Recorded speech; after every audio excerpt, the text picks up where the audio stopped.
One man who wasn't given, for me, enough time to implement his philosophy at Queen's Park Rangers was Neil Warnock. But he is indeed back in football this lunchtime. We're hearing that he's been appointed the new manager of Leeds United. With us to talk about that and the future for Leeds going forward is the journalist Alan Biggs. Alan, good afternoon.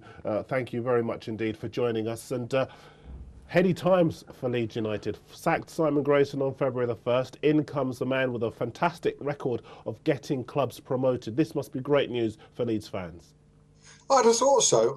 I'm hearing, Darren, that the welcome is rather lukewarm. There's been a bit of negativity. That's only according to bits and pieces I'm hearing on Twitter. But I think it's a terrific appointment. The only surprise for me is that it's taken so long. Yes. I thought that from day one, Neil Warnock was the obvious and likeliest man to take Leeds United into the playoffs. And now that he's appointed, I don't think it's an unbridgeable gap at all. I think they had to act and bring in somebody proven.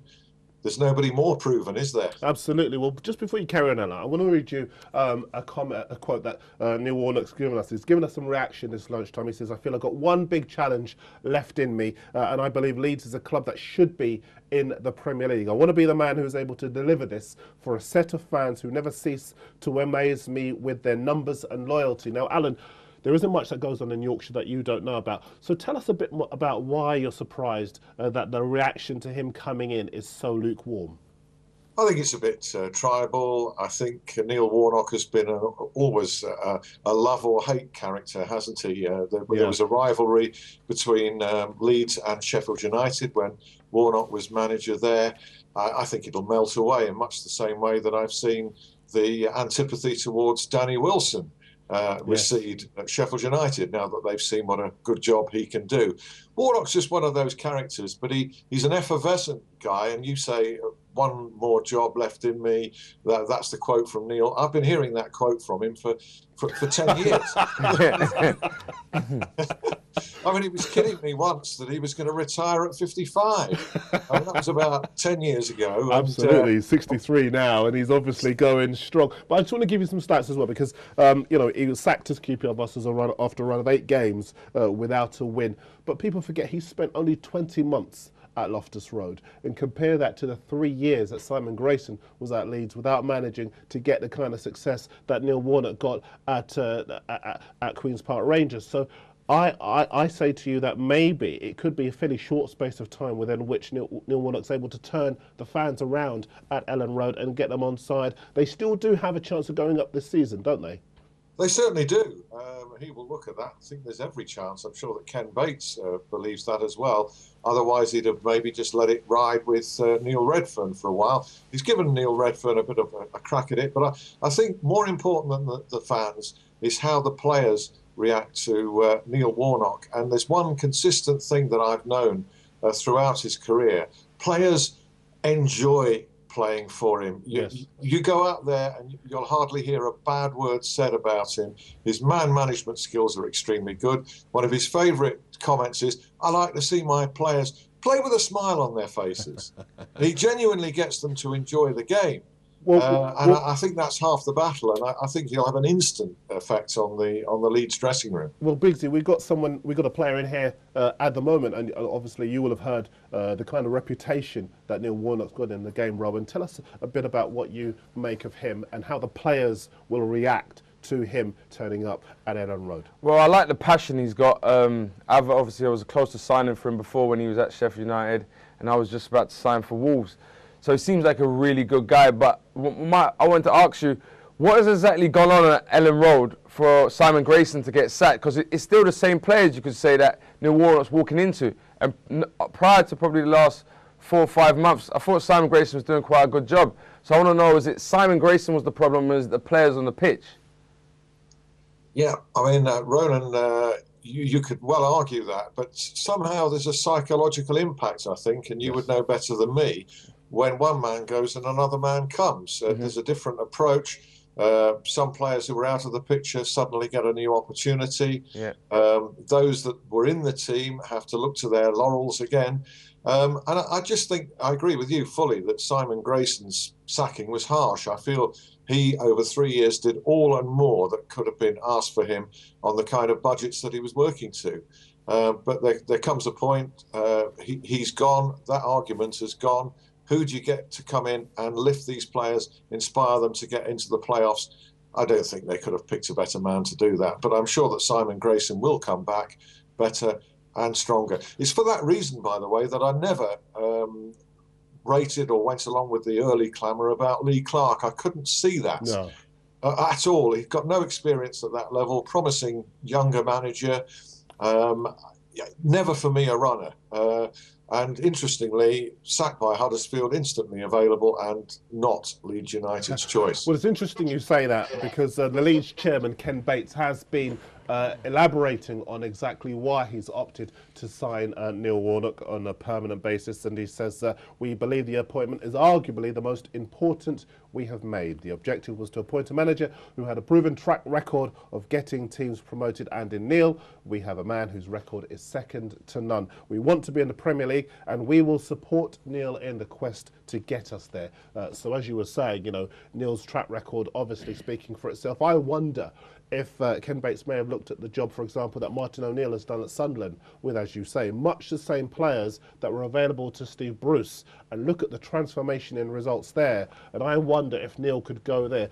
It would be a fantastic end to what has been quite a traumatic season, Alan, for Neil Warnock, if he could get Leeds into the Premier League.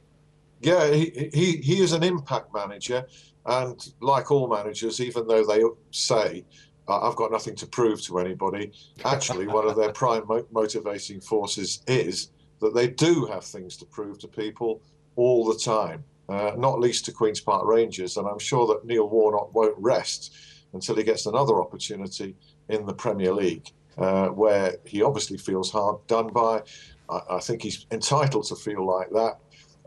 He'd nowhere near failed in the Premier League as a Queen's Park Rangers manager. And that is the monkey that's on his back, that the repeated talk that, yeah, he's okay, he can get you promotion from the lower leagues, he can get you up from the Championship, he can't manage in the Premier League. And I think that is a massive motivating force for Warnock. And although the appointment's only till the end of the season, were Leeds to miss out, assuming that relations between chairman and manager are intact, I would think he'll probably say, yeah, give me another go. Yeah. So you feel that if Warnock doesn't get into the playoffs this year, at least the playoffs, it's going to be considered a failure? No, I don't think you can. It depends how close he is to them. If he's a point or two outside, I don't think you could consider that to be a failure. Were they to get into the playoffs and not get promoted, I don't think you could see that as a failure. But Warnock will feel he's got nothing to lose from this, and probably Ken Bates feels the same way. Let's give it a shot. OK, it's a short-term shot. But I think if Leeds have a good go at it and miss out honourably, then I can see that arrangement going forward. I agree. I know you're off to Sheffield United, Preston. I'll get a word on that in just a second. But we've had Bet Butler and Dave Neverson in this afternoon talking all things betting. You'll be kept up to date with their views on a whole range of betting subjects a bit later on. But I just want to get your view on who you think may well be the favourite to go and join Neil Warnock at Ellen Road. We know he does have his favourites. Paddy Kenny, the goalkeeper. Sean Derry, we were having a little chuckle about before the show came on. Who do you think, having covered Neil Warnock over a number of years, will be the first player to join him at Ellen Road? Well, I don't think we have far to look. It might well be from the ground that I'm going to today, Bramall Lane. Go on. There's a guy there that's not been playing, that is a quality proven player, a warrior in midfield, Nick Montgomery. Indeed, yes. Who hasn't, for whatever reason, fitted into Danny Wilson's pattern at Sheffield United. He's been off form as well, to be fair. I can see him being a midfield catalyst for Leeds, bring a bit of substance to them.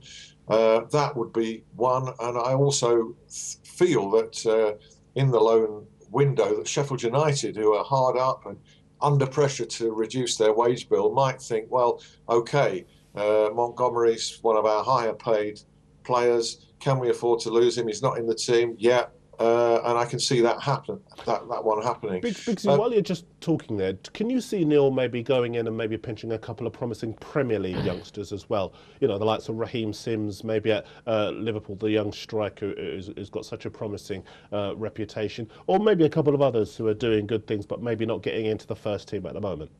Yeah, I could see him pouncing almost anywhere. He's got a terrific knowledge of the game at all levels, and he will be out there looking. He's one of these guys that never switches his mobile phone off. He's on the phone all day long. He only ever switches it off during Coronation Street, I think. And he might even sign somebody from there. I hope not. That's a thought too scary to contemplate. Bigsy, really appreciate you coming on to the show with us this afternoon. I hope you have a good game this afternoon down at Bramall Lane, Sheffield United against Preston. I hope to speak to you soon. Thank you, Darren. See you later, Bigsy. Cheers. Stay ahead of the game with Sports Tonight Live. Don't miss a thing. Subscribe to our YouTube channel. Search for Sports Tonight Live on Facebook and like our fan page. Follow Sports Tonight TV on Twitter and tweet us your thoughts and opinions. Sports Tonight Live, it's the platform for the fans.